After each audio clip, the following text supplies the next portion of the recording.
السلام علیکم اسٹوڈنٹس، امید ہے کہ آپ سب خیریت سے ہوں گے۔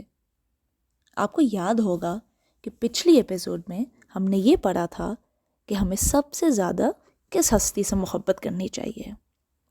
جی ہاں، اللہ تعالیٰ سے۔ اور وہ اس لیے کیونکہ اللہ تعالیٰ نے ہمیں ہر کچھ دیا ہے۔ ساری نعمتیں جو ہم استعمال کرتے ہیں اسی کی دی ہوئی ہیں۔ اسی لیے اللہ کا حق ہے کہ اس سے سب سے زیادہ محبت کی جائے اور اس کی مکمل اطاعت کی جائے۔ اس کے بعد کیا ہمارے والدین آتے ہیں یا اولاد؟ نہیں، اس کے بعد ہمارے پیارے نبی محمد صلی اللہ علیہ وآلہ وسلم آتے ہیں اور ہمیں ان سے پوری محبت اور ان کی مکمل اطاعت کرنی چاہیے۔ آپ کو یہ بھی یاد ہوگا کہ ہم نے کلمہ شہادت کے بارے میں پڑھا تھا۔ اس کلمے کے پہلے حصے میں ہم یہ گواہی دیتے ہیں کہ اللہ ایک ہے اور اس کے ساتھ کوئی شریک نہیں، اور اس کلمے کے دوسرے حصے میں ہم یہ گواہی دیتے ہیں کہ محمد صلی اللہ علیہ وآلہ وسلم اللہ کے بندے اور رسول ہیں۔ اب یہاں یہ بات پیدا ہوتی ہے کہ صرف گواہی دینا ہی کافی نہیں، ہمیں عملی طور پہ یہ ظاہر کرنا ہوگا۔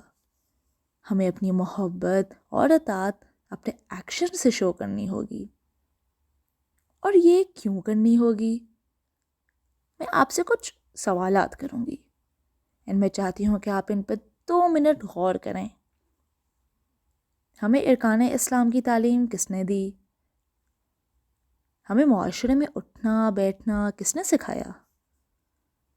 ہمیں نماز، روزہ، حج پریکٹیکلی کرنا کس نے سکھایا؟ ہمیں کس نے پریکٹیکلی حقوق العباد پر عمل کرنا سکھایا؟ جی، تو اب آپ کا کیا خیال ہے؟ بالکل ٹھیک، آپ نے بالکل ٹھیک سوچا۔ یہ سب چیزیں ہمیں ہمارے پیارے نبی محمد صلی اللہ علیہ وآلہ وسلم نے سکھائیں اور انہوں نے ہی بتائیں۔ تو جس نے ہمیں زندگی گزارنے کے ہر پہلو سکھایا، کیا اس سے محبت اور اس کی اطاعت ہم پر فرض نہیں ہوگی؟ ضرور ہوگی نا۔ اسٹوڈنٹس، ایون حضرت محمد صلی اللہ علیہ وآلہ وسلم کو اپنی امت یعنی ہم سے بے حد پیار تھا۔ اس کی سب سے بڑی مثال ہمیں ملتی ہے جب آپ صلی اللہ علیہ وآلہ وسلم کی وفات کا ٹائم تھا۔ جب حضرت اسرائیل علیہ السلام آپ صلی اللہ علیہ وآلہ وسلم کی روح قبض کرنے آئے تو انہوں نے آپ سے اجازت لی۔ آپ صلی اللہ علیہ وآلہ وسلم نے ان کو یہ کہہ کر واپس بھیج دیا کہ جاؤ، جا کر اللہ سے پوچھ کے بتاؤ کہ میرے بعد میری امت کا کیا بنے گا۔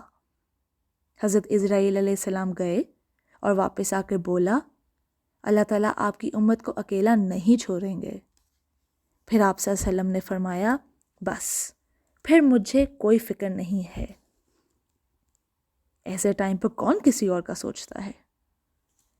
دراصل آپ صلی اللہ علیہ وآلہ وسلم کی پرسنالٹی اتنی خوبصورت ہے کہ جو بھی ان کی زندگی کے بارے میں پڑھے گا تو ان سے محبت کرے گا۔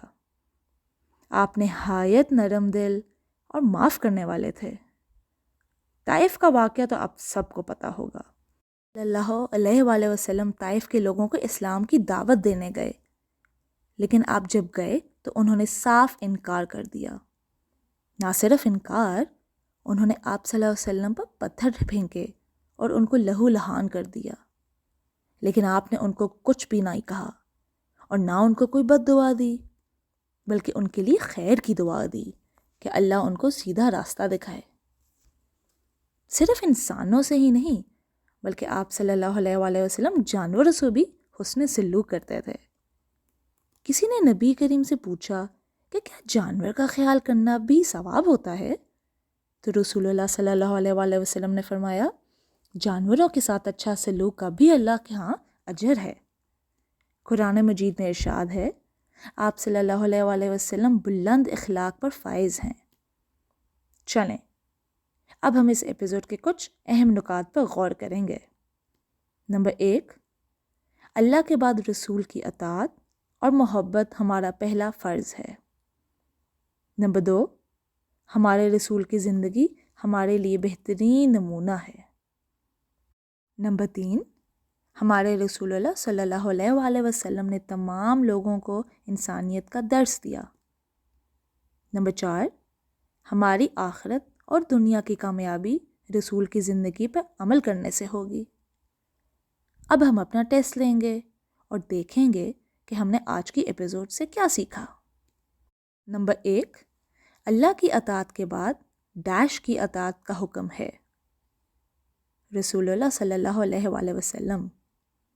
نمبر 2، رسول اللہ کی زندگی ہمارے لیے ڈیش ہے، بہترین نمونہ۔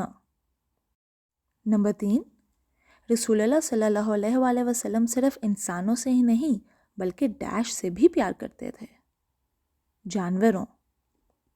نمبر 4، کلمہ شہادت کے ڈیش پارٹس ہیں۔ 2۔ اسٹوڈنٹس، اگلی ایپیسوڈ تک اپنا بہت خیال رکھیے۔ اللہ حافظ۔